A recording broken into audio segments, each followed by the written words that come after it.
যে জনগণের ম্যান্ডেট ৩৬শে জুলাই আন্দোলনে দেখে দিয়েছিল, সেই আন্দোলনের সনদ আমরা বাস্তবায়ন করে বাংলার মাটিতে আমরা আওয়ামী লীগের বিচার করে আমরা সুষ্ঠু নির্বাচন তখনই হবে যতক্ষণ পর্যন্ত ৩৬-এর আপনার জুলাই আন্দোলনের সনদ যতক্ষণ পর্যন্ত বাস্তবায়ন হবে না, এর আগে কোনো নির্বাচন আমরা মেনব না। ধন্যবাদ। আপনার নাম? এবং আমার নাম মোহাম্মদ বেলাল হোসেন। আপনারা জানেন আমাদের বিপ্লবে প্রায় 1 বছর খানে পূর্ণ হচ্ছে, কিন্তু 1 বছরের মধ্যে যে জুলাইয়ের উপর দিয়ে আমরা ইন্টারিম গভর্নমেন্টকে বসিয়েছি, সেই জুলাইয়ের বৈধতা এখনো পর্যন্ত ইন্টারিম গভর্নমেন্ট আমাদেরকে দিতে পারে নাই, যেটা অত্যন্ত লজ্জাজনক একটা বিষয়। এবং আমরা স্পষ্টতর লক্ষ্য করছি যে আওয়ামী লীগ এদেশে ধর্ম, বর্ণ, জাতি, গোষ্ঠীর নির্বিশেষে হত্যাযজ্ঞ চালিয়েছে, সেই আওয়ামী লীগের বিচার এখন পর্যন্ত ইন্টারিম গভর্নমেন্ট আমাদের কাছে পরিষ্কার করতে পারে নাই। তারই প্রতিবাদে আজকে আমরা জুলাই সনদ দেওয়ার দাবিতে এবং আওয়ামী যারা গণহত্যা চালিয়েছিল, যারা জুলাই আমার ভাইদেরকে হত্যা করেছে, 40,000 কিংবা তারও অধিক ভাইদেরকে যারা পঙ্গুত্ব বরণ করিয়েছে, তাদের বিচারের দাবিতে আজকে আমরা এখানে একত্রিত হয়েছি। আপনারা জানেন বাংলাদেশে 5ই আগস্টের পরবর্তীতে রাজনীতি কেমন হবে সেটা দিল্লির প্রেসক্রিপশন যেভাবে নির্ধারণ করে দেয় সেভাবে চলতে পারে না, এবং বাংলাদেশের রাজনীতি কেমন হবে সেটা আমেরিকা নির্ধারণ করতে পারে না। বাংলাদেশের রাজনীতি কেমন হবে সেটা জুলাইয়ের যারা জীবন দিয়েছেন, রক্ত দিয়েছেন, তাদের রক্তে লেখা হয়ে গেছে। আমরা চাই অতি সত্বরই যে ইন্টারিম জুলাইয়ের উপর দিয়ে ক্ষমতার মসনদে বসেছে, সেই ইন্টারিম যেন জুলাইয়ের বৈধতা প্রকাশ করে। আমি এই পর্যায়ে বক্তব্য রাখার জন্য অনুরোধ করছি বৈষম্য বিরোধী ছাত্র আন্দোলন চট্টগ্রাম মহানগরের মুখ্য সংগঠক তাওসিফ ইমরুজ ভাইকে। সংগ্রামী উপস্থিত সকল সাংবাদিক ভাইরা, আসসালামু আলাইকুম। 2024-এ জুলাই মাসে বাংলাদেশে যে গণঅভ্যুত্থান হয়েছিল, সেই গণঅভ্যুত্থানকে ব্যাহত করার সর্বোচ্চ চেষ্টা চলছে। সেই গণঅভ্যুত্থানকে প্রতিটি অ্যাঙ্গেল থেকে ব্যর্থ করার চেষ্টা চলছে। 1757 সালে পলাশীর প্রান্তরে আমরা যে স্বাধীনতা হারিয়েছিলাম, 2024 সালে এসে আমরা সেই স্বাধীনতা ফিরিয়ে পেয়েছি চট্টগ্রামের নিউ মার্কেট মোড় হতে, আমরা সেই স্বাধীনতা ফিরিয়ে পেয়েছি ঢাকার যাত্রাবাড়ি হতে, আমরা সেই স্বাধীনতা ফিরিয়ে পেয়েছি ফেনীর ফুলগাজী হতে, আমরা সেই স্বাধীনতা ফিরিয়ে পেয়েছি কুমিল্লার দেবিদ্বার হতে। কিন্তু এই স্বাধীনতাকে, এই গণঅভ্যুত্থানকে ব্যর্থ করার সর্বোচ্চ চেষ্টা চলমান। আমরা কিছু মাস ধরে বারবার করে বলে আসছি আমাদের জুলাই সনদ লাগবে, আমাদের জুলাই সনদ লাগবেই লাগবে। একবার ডিসেম্বর মাসে 2024 সালে ঘোষণাপত্র দেওয়ার আগের দিন বলা হয়েছে ঘোষণাপত্র দেওয়া হবে না। ঠিক কয়েক মাস পরে আওয়ামী লীগের কার্যক্রম নিষিদ্ধের সময় আরেকবার আমাদেরকে আশা দেওয়া হয়েছে। আমরা বিভিন্ন সময় দিয়েছি, আমরা সময় মেপে দিয়েছি, 1 মাসের মধ্যে আমাদের জুলাই ঘোষণাপত্র চাই, জুলাইয়ের সনদ চাই।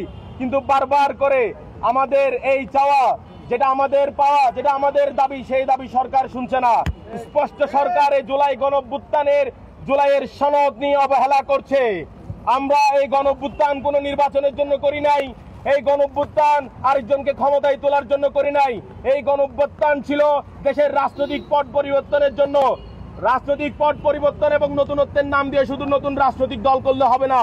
বাংলাদেশের মানুষ যে আকাঙ্ক্ষা লালন করে, বাংলাদেশের সাধারণ মানুষ, গণমানুষ যে আকাঙ্ক্ষা নিয়ে জুলাই গণঅভ্যুত্থানে মাঠে নেমেছিল, সেই আকাঙ্ক্ষা প্রতিবার ধ্বংস করা হচ্ছে প্রতিদিন একটু একটু করে। এভাবে করে আস্তে আস্তে জুলাইকে মানুষের মন থেকে মোছার চেষ্টা করা হচ্ছে। আমরা স্পষ্ট ভাষায় জানাতে চাই, দীর্ঘ 11 মাস পেরিয়ে যাওয়ার পরও এখনো পর্যন্ত কেন একজন আওয়ামী লীগের বিচার হলো না? এখনো পর্যন্ত কেন জুলাই গণঅভ্যুত্থানে একজন হত্যাকারীরও বিচার হলো না? এই প্রশ্নের জবাব আমরা ইন্টারিয়ামের কাছে চাই। আমরা আরো জানতে চাই, কেন এত লম্বা সময় পার হয়ে যাওয়ার পর এখনো পর্যন্ত আমরা জুলাইয়ের সনদ পেলাম না? এই প্রশ্নের উত্তর ইন্টারিয়ামকে দিয়ে যেতেই হবে। কিন্তু ইন্টারিয়াম যদি একটি নির্বাচন দিয়ে আরেকজনকে ক্ষমতায় বসিয়ে নিজের দায়িত্ব ছেড়ে দিয়ে চলে যায়, মৌলিক সংস্কারের যে কথা বলেছে, আওয়ামী লীগের হত্যার যে বিচার করার কথা বলেছে, এইসব না করে যদি আরেকজনকে ক্ষমতায় বসিয়ে চলে যায়, তাহলে আমরা ধরে নিব এই ইন্টারিয়াম সরকার জুলাই গণঅভ্যুত্থানের সাথে গাদ্দারি করেছে। আমরা তাদেরকে ছাড় দিব না। এই দেশের মাটিতে যারা জুলাই গণঅভ্যুত্থানের সাথে গাদ্দারি করেছে, তাদেরও একদিন বিচার হবে ইনশাআল্লাহ। সর্বশেষ এইটুকুই বলতে চাই, আমাদের দাবিগুলোকে আপনারা খুব সূক্ষ্মভাবে চিন্তা করে খুব শীঘ্রই এই হত্যাকাণ্ডের বিচার এবং জুলাই সনদপত্র দিতেই হবে। যদি না দেওয়া হয় আওয়ামী লীগের কার্যক্রম নিষিদ্ধের জন্য আমরা যেভাবে টানা মাঠে ছিলাম, আমরা এই জুলাই সনদের জন্য আমরা মাঠে থাকবো ইনশাল্লাহ। সবাইকে আমাদের সাথে থাকার জন্য, স্পিরিটকে ধরে রাখার জন্য, জুলাইয়ের গণঅভ্যুত্থানের এই স্পিরিট ধরে রাখার আহ্বান জানিয়ে এখানে শেষ করছি। ইনকিলাব জিন্দাবাদ, বীর চট্টলা জিন্দাবাদ।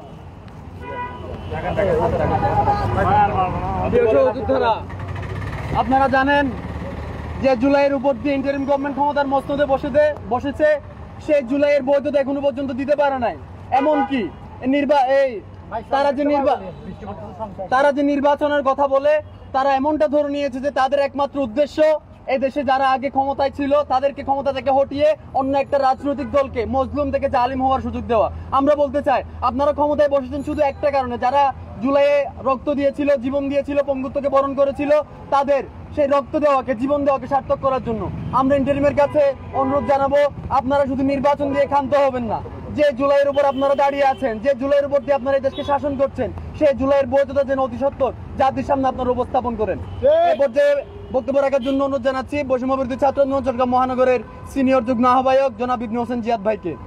শহীদের সর্বোচ্চ আত্মার মাগফিরাত কামনা করছি এবং যারা এখনো পর্যন্ত পঙ্গুত্ব অবস্থায় আছে তাদের দ্রুত আরোগ্য কামনা করছি। সুপ্রিয় উপস্থিতি, আপনারা জানেন যে জুলাই ঘোষণাপত্র গণঅভ্যুত্থানের আজকে প্রায় 10.5 মাস 11 মাস হয়ে যাওয়ার পরেও এখনো পর্যন্ত আমাদের জুলাইয়ের স্বীকৃতির জন্য যারা আহত, নিহত, শহীদ, তাদের স্বীকৃতির জন্য আমাদের মাঠে নামা লাগতেছে। আমরা এর দায় সর্বোচ্চ দিব ইন্টারিম গভর্নমেন্টকে। আমরা এর জন্য দায়ী করব ইন্টারিম গভর্নমেন্টকে, যে ইন্ডিয়ান গভর্নমেন্ট রক্তের উপর দাঁড়িয়ে, শহীদের উপর দাঁড়িয়ে ক্ষমতায় বসেছে। তিনি যে মৌলিক গুরুত্বপূর্ণ তার প্রথম দায়িত্বটা ছিল জুলাই ঘোষণাপত্র প্রদান করা, তিনি সেটা না করে তিনি তার বিভিন্ন রাজনৈতিক দলের এজেন্ডা বাস্তবায়ন করার জন্য উঠে পড়ে লেগেছে। সুতরাং আমরা বিভিন্ন রাজনৈতিক যে বড় বড় দলগুলো আছে, তারা যখন আওয়ামী আমলে যখন মজলুম ছিল, যখন তারা ক্ষমতা 5 তারিখের পর থেকে ক্ষমতায় যাওয়ার আগে তারা ক্ষমতাকে কুক্ষিগত করার জন্য জালিমে পরিণত হয়েছে। যাদের রক্তের উপর দাঁড়িয়ে তারা আজকে দেশের এই চাঁদাবাজি, টেন্ডারবাজিগুলো করতে পারতেছে, নির্বাচন করে যে মৌলিক সংস্কারগুলো, যে বিচারগুলো, এগুলো ভুলে গিয়ে তারা এখন ক্ষমতার জন্য অন্ধ হয়ে গিয়েছে। আমরা স্পষ্টভাবে জানিয়ে দিচ্ছি, যদি তারা জুলাই ঘোষণাপত্র এবং বৈষম্য বিরোধী ছাত্র আন্দোলন, ছাত্র সমাজকে যদি অবজ্ঞা করে, তারা তাদের ক্ষমতাকে কুক্ষিগত করার জন্য যদি শহীদদেরকে ভুলে যায়, আহতদেরকে ভুলে যায়, তাহলে আমরা আবার স্পষ্ট ঘোষণা দিচ্ছি, তাদের যে আওয়ামী পরিণতি হয়েছে, তাদের খুব অনতিবিলম্বে তাদের আওয়ামী লীগের চেয়ে ভয়ঙ্কর পরিণতি অপেক্ষা করছে। সুতরাং আমরা বিভিন্ন রাজনৈতিক দল এবং ইন্টারিম গভর্নমেন্টকে অনুরোধ জানাবো, আপনারা শহীদদের রক্তের সাথে বেইমানি করবেন না। আপনারা যে সেই ঢাকায়, চট্টগ্রামে, রায়ের বাজার বদ্ধভূমিতে যে শহীদের জুলাইয়ের কবর দেওয়া হয়েছে, সেই কবরকে আপনারা স্বীকৃতি দিন, সেই শহীদ পরিবারকে আপনারা সম্মান দিন। আপনারা শহীদ পরিবারের সাথে, আহতদের সাথে, সেই জাতির ছাত্র জনতার সাথে আপনারা বেইমানি করবেন না। সুতরাং যে জুলাই ঘোষণাপত্র 25 তারিখ 1 মাস সময় দেওয়া হয়েছিল, আর মাত্র সময় আছে 6 দিন। যদি এই 6 দিনের মধ্যে জুলাই ঘোষণাপত্র ঘোষণা না করে, জুলাই সনদ ঘোষণা না দেয়, তাহলে আমরা আবার দুর্বার আন্দোলন করে তুলব। সুতরাং যে জুলাই ঘোষণাপত্র, সেই জুলাই ঘোষণাপত্রকে দুর্বুদ্ধতা, ভাষাগত দুর্বুদ্ধতা পরিহার করে আপামর জনসাধারণের জন্য সহজ এবং সরলভাবে করতে হবে, যাতে জনগণ, জনতা, ছাত্র জনতা মিলে, একজন রিক্সাওয়ালা, মজুর যাতে এই ভাষাগুলো বুঝতে পারে। এবং আমরা যে রাজনৈতিক দলগুলো আজকে নির্বাচনের জন্য হাহাকার করছে, তারা এতদিন পর্যন্ত যে 17 বছর নির্বাচন, সেই দামি নাগরিক হিসেবে আমাদেরকে দামি নির্বাচন করেছে। আমরা আগামীর যে নির্বাচন হতে যাচ্ছে, ওই নির্বাচন আমরা কোনো কেউ দামি নাগরিক দামি নাগরিকে পরিণত হতে চাই না। আমরা চাই একটা সুস্থ নির্বাচন, একটা জনগণের নির্বাচন হবে, অবাধ সুষ্ঠু নির্বাচন হবে। আমরা যে এমন নির্বাচন চাই না যে নির্বাচনে আওয়ামী নির্বাচন হবে, দামি নির্বাচন হবে, যে নির্বাচন রাতে নির্বাচিত হয়ে যাবে, যে নির্বাচন সময়ের আগেই তারা যে বিজয়ের মিছিল করে, আমরা এই ধরনের কোন নির্বাচন চাই না। সুতরাং এই জুলাই ঘোষণাপত্র হবে আগামীর বৈষম্য বিরোধী, ইনসাফ ভিত্তিক, কল্যাণমূলক রাষ্ট্রই হবে আগামীর জুলাইয়ের ঘোষণাপত্র। সুতরাং আমরা ইন্টারিম গভর্নমেন্টকে অনুরোধ জানাবো, আপনার নির্ধারিত সময়ের মধ্যে যে ছাত্র জনতার এবং জনগণের, কৃষক, শ্রমিক, মজুরের যে প্রাণের দাবি, জুলাই ঘোষণাপত্র, জুলাই সনদ এবং খুনি যে কিলিং এন্টারপ্রাইজ নামে আওয়ামী লীগ দল, সেই আওয়ামী লীগ দলের যারা গণহত্যাকারী এবং খুনি হাসিনা সহ এক পর্যন্ত যারা গণহত্যার সাথে জড়িত ছিল, তাদেরকে দ্রুত বিচারের আওতায় এনে এখন ছাত্র জনতার যে মৌলিক সময়, যে মৌলিক দাবি, এই মৌলিক দাবিগুলো যাতে আমরা পূরণ করতে পারি এবং জনগণের জন্য যাতে ডক্টর ইউনূস সহ ইন্টারিম গভর্নমেন্ট পালন করে। এবং আমরা অনুরোধ জানাবো এই ইন্টারিম গভর্নমেন্ট যাতে ছাত্র জনতার সাথে, বাংলাদেশের জনগণের সাথে বেইমানি না করে এবং দিল্লির দাসত্ব, আমেরিকার দাসত্ব পরিহার করে যাতে বাংলাদেশপন্থী নির্বাচন এবং বাংলাদেশপন্থী রাজনীতির উপহার দেয়, সেই আশাবাদ ব্যক্ত করে আমি আমার কথা শেষ করছি। ইনকিলাব জিন্দাবাদ।